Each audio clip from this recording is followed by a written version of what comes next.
ಕಡೆ ಈ ಕಡೆ ಶೋಲ್ಡ್ರು ಫಿಲಪ್ ಮಾಡಬೇಕು ಮತ್ತು ಅಲ್ಲಲ್ಲಿ ತೆಗ್ಗು ಬಿದ್ದಿರ್ತಕ್ಕಂಥ ರಸ್ತೆಗಳನ್ನು ಮುಚ್ಚತಕ್ಕಂಥ ಕೆಲಸ ಕೂಡ ಮಾಡಬೇಕಾಗಿತ್ತು. ಯಾಕೆ ಮಾಡಿಲ್ಲ?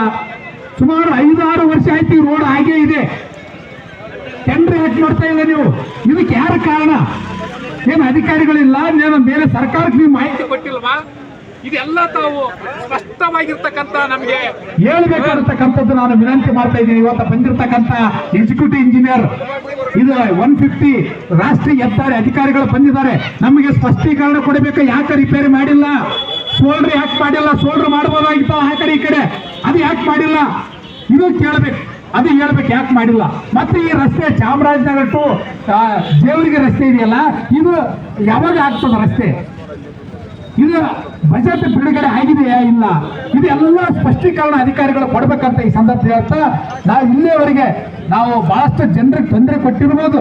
ಆದ್ರೆ ಯಾಕೆ ತೊಂದರೆ ಕೊಟ್ಟಿದ್ದೀವಿ ಅಂದ್ರೆ ನಿಮ್ಮೆಲ್ಲರ ಒಳ್ಳೇದಕ್ಕೋಸ್ಕರವಾಗಿ, ನಿಮ್ಮೆಲ್ಲರ ಒಂದು ಪ್ರಾಣ ಕಳ್ಕೋಬಾರ್ದು. ಈ ರಸ್ತೆಯಲ್ಲಿ ಓಡಾಡ್ತಾ ಇದ್ದೀವಿ ನಾವೆಲ್ಲರೂ, ಯಾರು ಜೀವಕ್ಕೆ ಹಾನಿ ಆಗ್ಬಾರ್ದು ಅಂತಕ್ಕಂಥ ಇವತ್ತು ಗುರಿಯನ್ನು ಇಟ್ಕೊಂಡು ನಿಮಗೆ ಸ್ವಲ್ಪ ಹೊತ್ತು ತೊಂದರೆ ಕೊಟ್ಟಿದ್ದೀವಿ. ಆ ತೊಂದರೆಗೆ ನಮ್ಮ ಪೊಲೀಸ್ ಇಲಾಖೆಯವರು ಕೂಡ ನಮಗೆ ಸಹಕಾರ ನೀಡಿದ್ದಾರೆ.